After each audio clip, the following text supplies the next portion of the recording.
Hi, I'm Jennet Ingle, the 5-Minute Read Maker. If you're watching this on YouTube, would you go ahead and click subscribe for me and notify? And that way you always know when I drop a new episode, and it's easier for other people to find my show, my channel, and become better oboists and happier musicians. Thank you. Today, I have a reed repair shop that is super interesting. There's a couple of things I want you to notice. Thing one, I really loved how clear this anonymous oboist was about what she desires in a reed, what she wants her reed to be. And that made it really easy for me to, I mean, maybe not easy. Easy would be if she wanted a reed exactly like mine, but easy for me to predict what was going to work for her. So you'll see that a lot of that in this conversation. Secondly, please notice that there are two variables at play here. One is the Farillo gouge versus the Ingle gouge, and I don't know very much about the Farillo gouge. So if you are expert in this, or if you have some experience with those two gougers especially, I hope that after you watch you will leave a comment for us and teach us what whether what I'm seeing is what I should have expected to see or something else. Inform us about that. And the other conversation that I am not super knowledgeable about is the distinction between a 47mm staple and a 46mm staple. I have experimented a little bit. I don't feel very smart about it. So if you have extensive experience, please go ahead and share with us in the comments. And then I guess the other thing that is really interesting to me is how every reed maker has little habits that sort of carry across from reed to reed, and we were able to identify that for this reed maker, and it really made a big difference when we discovered in this case a lapse in symmetry between the two sides, the left and right side. So I found that those habits, when a very consistent reed maker sends reeds to me, it's really interesting to notice what are the similarities across reeds and what might you be doing that you don't even know that you're doing that is impacting your reed making. So that is what I found so interesting. Please enjoy and, follow along with me on these 3 reeds. I am so interested in these. They're really beautifully constructed.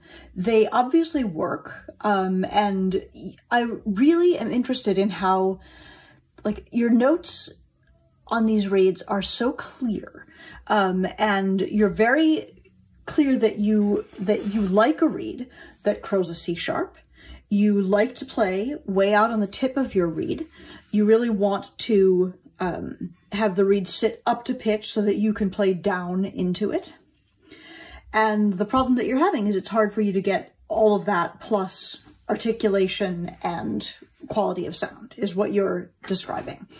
And great, that's not the way I play, which is not a problem, but I'm really, really glad that you described for me exactly what you're looking for so that I can not just turn all of these reeds into my reed, which is always my instinct.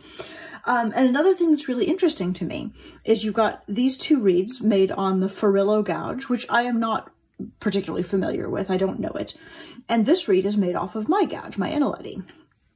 And what's really interesting is as I play these reeds, this reed looks and feels to me like my reed. And these two look and feel really different. And a question that I have is, were you making this reed off of my Ingle gouge thinking about oh, let's make this reed look exactly like Janet's reed? I bet you weren't. I bet you were just making a reed and reacting to the reed in your hand and scraping it as it needed to be scraped. And it's really interesting to me that the Farillo gouge encourages you to scrape like this, and the Ingle gouge encourages you to scrape like this. And of the 3, this reed feels, to me, the most comfortable and the most like my reed. And you're very clear that, for you, this reed is too flat. It's too, it's not got the articulation. I'm like, huh, it's very interesting. So I'm eager to dig in and see what we've got going on here. Here's reed number 1. It's on a Loray 47mm tube. It is on the Farillo gouge, and like the other reeds, it's a Gilbert -1N shape. You say, I like how this one sounds, but it lacks flexibility. Articulation sounds thuddy to me. but this is the reed I like the most and the most finished, and there's a slight chirp. And I too hear this chirp. It's just sort of a hint in the crow. And then when I actually crow it, I get this quite up crow. Looking at it with a plaque in, I think we can both see that there's a very thin place here on the left side, immediately above the heart, that is not quite justified by the thinness of the area out and to the left of it, or to the left and above it. And on the other blade, a little bit similar, actually. I can just see that on the left, there's a thin spot, maybe 1 millimeter up above the rooftop, that is not quite justified by what comes above it. And the other thing that I notice as I crow this reed, and I hear how up that feels, my instinct, my strong instinct, is to scrape the sides of the heart to settle that crow down and to purify it a little bit. And I really notice that you've got strength there at the sides of the heart, and your scrape in the heart has been more through the channels than up the sides. And again, I noticed that as different between this reed and the reed that is on my gouge. So I'm going to tread very lightly and try not to wreck this reed due to me not understanding the gouge very well. So let me play it. Here's what it sounds like.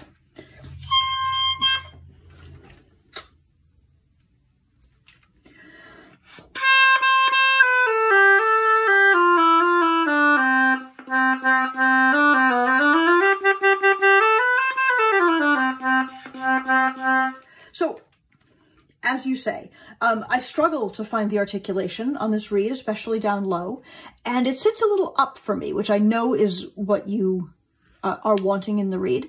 So I'm wondering what we can do to improve the chirp situation and to allow the articulation to just be a little bit easier.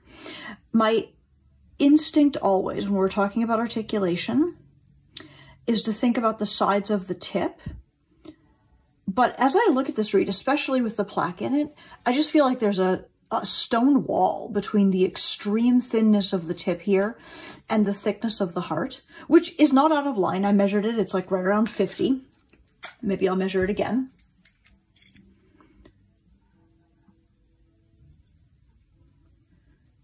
I mean, in the center of the heart, we're right around 50.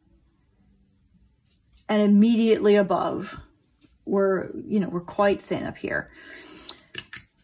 And there's something just about the way this transition happens very strongly and abruptly that makes me wonder if we can just ease that connection between the tip and the heart a little bit. So that's what I want to try to do. And, as I do it, I also want to find a way to deal with the chirp, if at all possible. So I'm looking at this super thin place on the left side. And my first thought is to just integrate, get in the screen, integrate that a little bit going northward from the thin spot. So I'm just kind of scraping and checking the sides. The reed is so beautifully constructed, right? Your corners are great. There's, you know what I want though? I'm looking at this reed. The more as I bring my knife in, it tells me even more, right? And I'm noticing this. I'm exaggerating a little bit with my pencil, but do you see how it gets like just an additional amount of thickness, height right there? Rather than the slope, the rooftop going all the way down to the side, which it does right here. On the left, it doesn't so much. And I see the same thing over here. Do you see it? It's subtle, but right there, and then it kind of goes up. And on the right side, it comes down. This is so normal for a right-handed, just a minute. Yes, this is so normal for a right-handed reed maker. It's very easy for us to find the edge down here and, you know, cut that rooftop thusly. But on the left, somehow we can't quite get all the way over and all the way down into that gutter of that rooftop. And so I'm making a theory right now that if we can make your rooftop just a little bit more symmetrical and take care of this exact area right here, that is going to give you a little bit more access to vibration through the reed. Might be able to take care of the chirp by doing that. So that's what I want to try. Just cutting in the tiniest bit more, like 0.5 millimeter down from where your rooftop was before. And then I'm going to pet the kitty on my way up. And I'm still thinking about trying to fix that chirp issue. Other blades, same thing, just a little tiny bit of cut in, and then petting the kitty up the side. Let's see what I just did. So the chirp is gone, and the crow seems just a tiny bit purified. And like, maybe have I gone a little bit too far in the other direction so that the rooftop is a little steeper on the left now than on the right? Maybe. And I can always fix that, but let's see what happened to this reed. I like the crow better. It's a sea crow.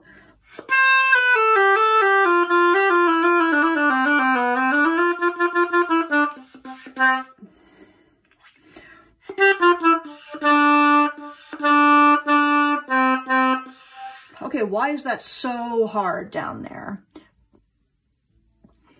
I was just checking for a leak. I don't think it's leaking. Why is the low register giving us so much grief?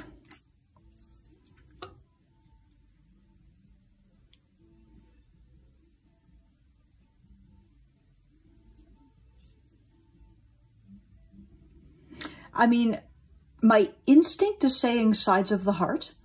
And again, this is something that I'm reacting to because it looks really different from the way I construct my reeds. Having this like visible bark on the side is not what I like. And again, I want to be a little bit cognizant that I'm not familiar with this gouge, that I may make a choice that is not a good choice.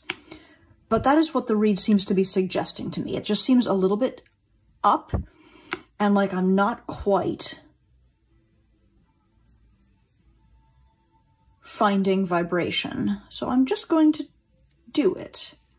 Left side, quickly ghosting over, right side.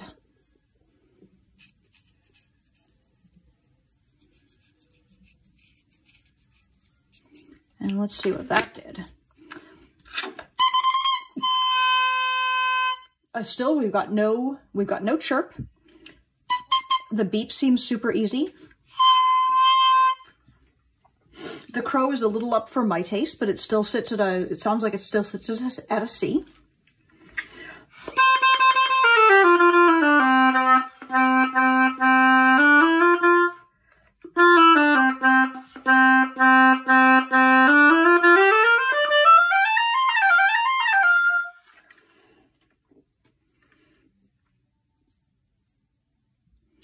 So you heard me experimenting, right? And it's not that I cannot get the articulation to happen down in the low register. When I tongue a little harder, it goes.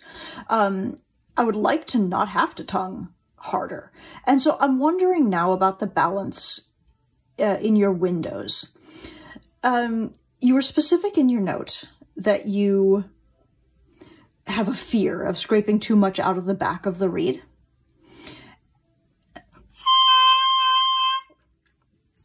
And I just feel like there's something holding back the easiness of this reed. And I don't want to scrape more out of the heart because your heart is so beautifully constructed. And even though it looks heavy to me compared to your tip. It is not heavy to my micrometer. And so I wonder if we can just open up a little tiny bit more, like right in this area, especially. Does that give us a little more access to the low register?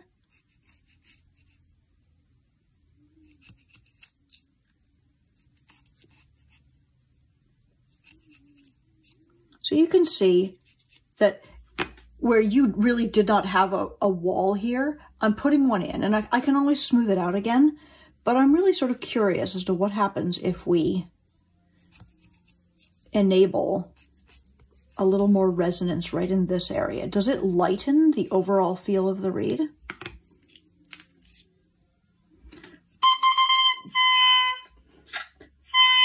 So I've dropped the crow a little bit, gives me room to clip. But before I do that,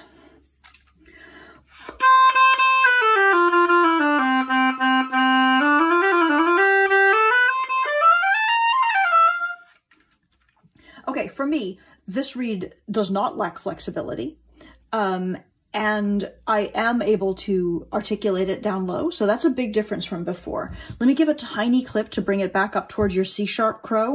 Oh, dropped my plaque.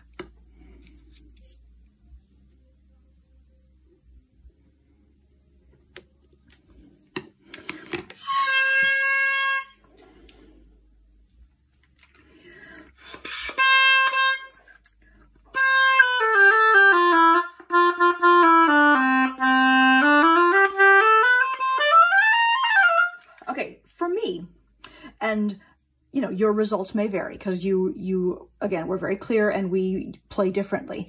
But for me, the sound of this reed has deepened and sweetened a little bit. I'm certainly not having any trouble playing it up to pitch. And it has more flexibility now and easier articulation. And the concrete things that I did were, I took a look at the rooftop and the symmetry of the rooftop, lowered the slope of the rooftop just a little bit on the left side on both blades, improved the slope within the tip, took the sides of your heart just a little bit, and then opened up the windows right behind the heart. So I'm going to leave this one for you to explore, and I'm going to move on. Okay, reed number 2. This is on a Loray 47mm tube. It's on my Gouge, my Ingle, and you say that this is flat for me as of right now. It lacks flexibility and has heavy articulation, and the sound is a bit fuzzy. I'm looking, like, now that I've looked at your first reed, I'm obviously curious about that roof line. And yeah, do you see it? You're so close to being perfectly symmetrical, but I can see that the left side is a little bit shallower and doesn't quite go downhill all the way to the gutter. Same on the other side. Very subtle, but I think that might be a direction that I go. Here's what it beeps like. The beep is a little resistant. The crow is low for you, but feels pretty good to me. And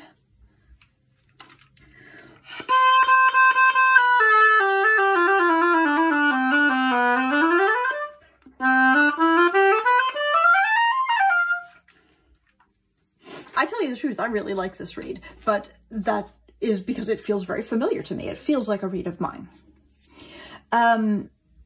I definitely play from a more rolled in position. I tend to live sort of here-ish. So it is no wonder that if your tendency is to play out here, that this reed is sitting flat for you. So what do I want to do? I want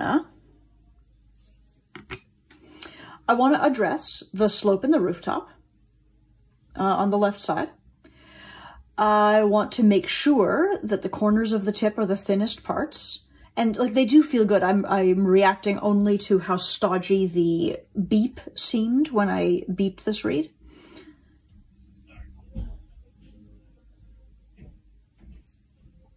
And maybe that's where I'm going to start. It's interesting, right? Even though there's no chirp in this reed, I can see a little bit of the same characteristic here that I could in your other, where it's quite thin right in that area. Quite thin. So, like, this is just something to look at in your scraping. As you are on the right side, you have no problems at all. But when you're on the left side, your knife digs a little bit just inside from the edge. And that may be getting you into trouble. Like, I'm taking off the most minute amount of cane here, but I'm really just trying to make sure that the thin place is justified. That is, I can't put cane back right in there, but I can make sure that it continues to get thinner up toward the top. And I'm just going to touch the right side as well, because I see a little bit of bulk right up in this sort of upper area. See what I'm taking off? So little, but I bet that's going to help our articulation. Same here on the lower blade. Little cut in there. Brush it up. And just for symmetry, I'm going to touch the right-hand side. Okay, let's see what that did. The beep is much easier. The crow is lower. I think it's probably down to a B. B crow. So I think you won't like that, but I like it. Yeah, it feels flat to me too. Let's clip right away and see if we can get some improvement.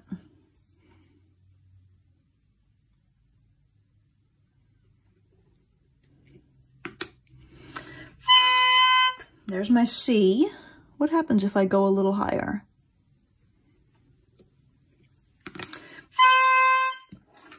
More solid C.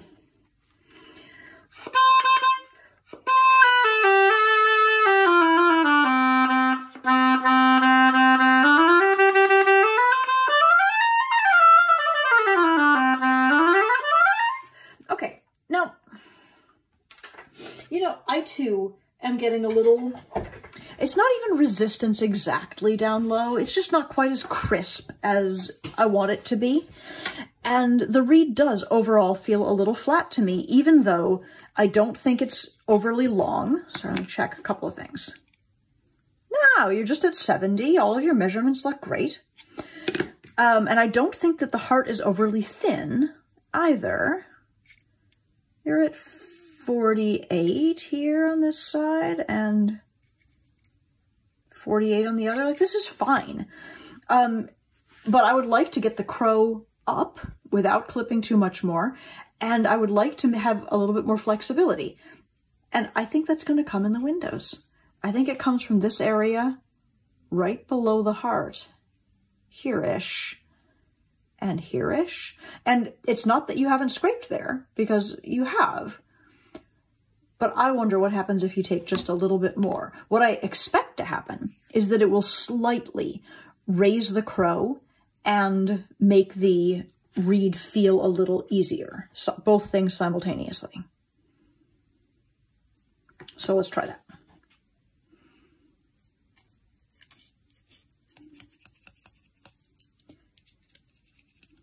And okay, this is a thing that, this is a thing, a result. It looks ugly. I don't love the way the wall at the bottom of my heart looks. But I do really like having a distinct, a very clear and strong transition between the heart and the windows. I got all this mess and it's not easily brushing away the way I would like it to. So some tricks might include just a gentle back scrape.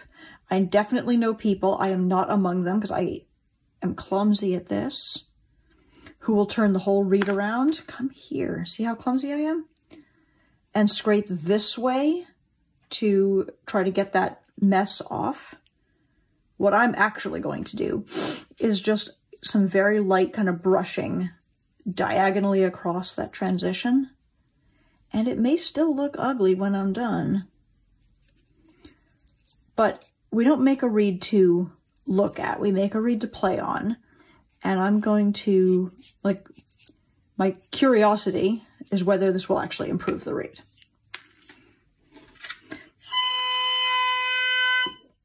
For me, that crow is a little bit more down, so I'm going to clip one more time. I know I said the crow would come up, and it will once I clip.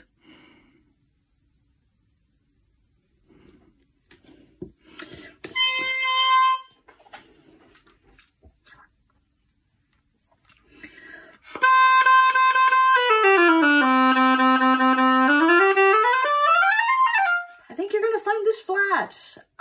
I don't hate it myself, but I think you're going to find it flat. I'm going to clip one more time because I'm not in thickness yet at the tip.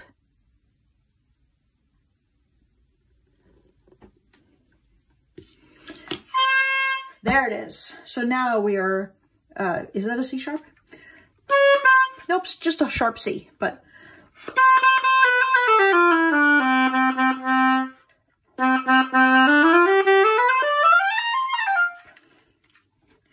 I mean, to me, I can feel the flexibility in this reed. If we really needed to get the pitch up more, because I feel what you're feeling, my hypothesis might be taking this rooftop, which sits at quite a strong fit, 65. It's maybe 65.5. I might pull that down 0.5 millimeter and rework the tip and clip again. And I think I may not do that right now unless you ask me to. Because honestly, I do like the reed. Nice beep, nice crow. It did get easier when I did this, although, again, I really don't like the way that looks. Let's just clean it up a little more.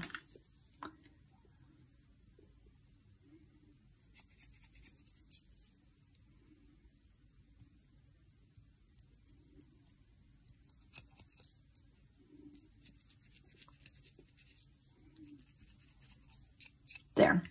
It's just kind of like a little bit of a wimpy piece of cane that's just not quite wanting to be smooth and shiny. Flat.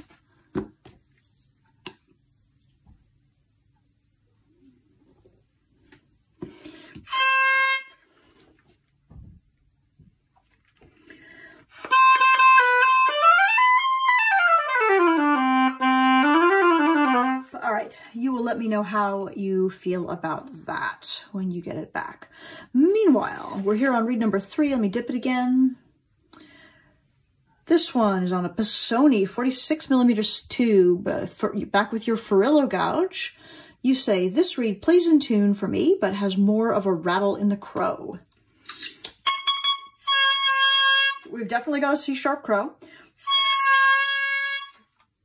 I don't know that I'm bothered by the rattle. It's up for me. I'm unquestionably seeing that same tendency to have the left side of the rooftop be much higher than the right side and not quite as sloped. Oh yeah, look at that. There's even a ton of snow on the rooftop over on the left side there. But it's a really beautiful reed. The gouge looks strong. Is the thing. Like, it looks like there's just a lot of wood on the sides here. And great, fantastic information.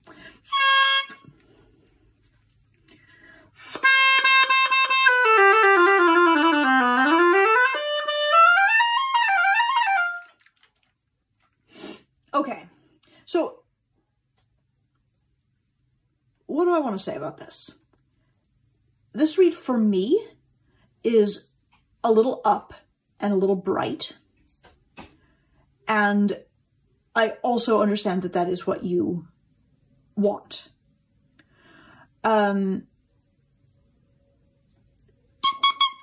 I'm actually really unbothered by the, quote, rattle in the crow. There's almost the tiniest bit of a chirp, but only the littlest. I think we could probably improve this and find a little more purity of crow and a little bit more sweetness of sound. Just doing that same work at the left side of the rooftop in the tip and possibly pulling back the sides of the heart, which is what we did with your first read. And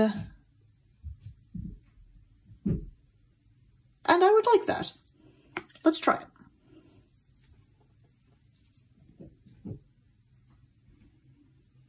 I don't have a really intelligent opinion about the 46mm tubes versus the 47s. I've experimented with them a little bit when I needed to go up in pitch to play with like a 442 or a 443 orchestra. And they did do that for me. But what I also found when I experimented with 46mm tubes is that they seem to throw off the tuning a little more than I expected. Like, it's not just that the whole thing came up to 442, it's that the high register seemed to sit a lot higher, and the low register came up only a little bit. And from the very small amount of reading I've done about this, I think that's a feature, not a bug. I think that is what happens.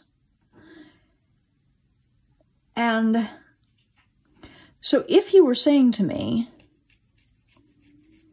that you like everything about your reads, but the high register specifically is sitting too flat, I might say 46mm tube, try that.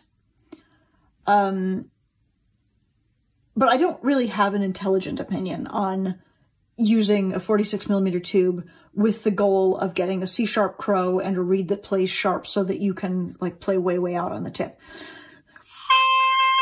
Okay, so I dropped the crow and interesting. The beep is so easy, and the crow does have more purity than it did before. I think a tiny clip, and then I'm gonna try it on the oboe again.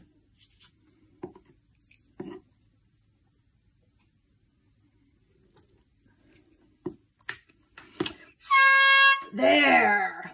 That crow feels really well balanced to me. As soon as I push on it, I get the lower octave, and I don't get any like extraneous ugly sounds.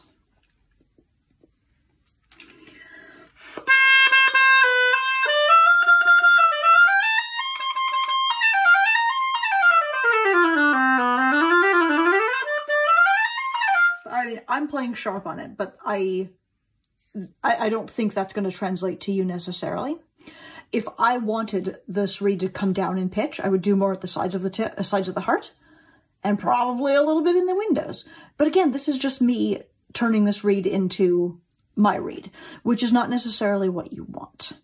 So I think I'm going to stop here. This has been a reed repair shop.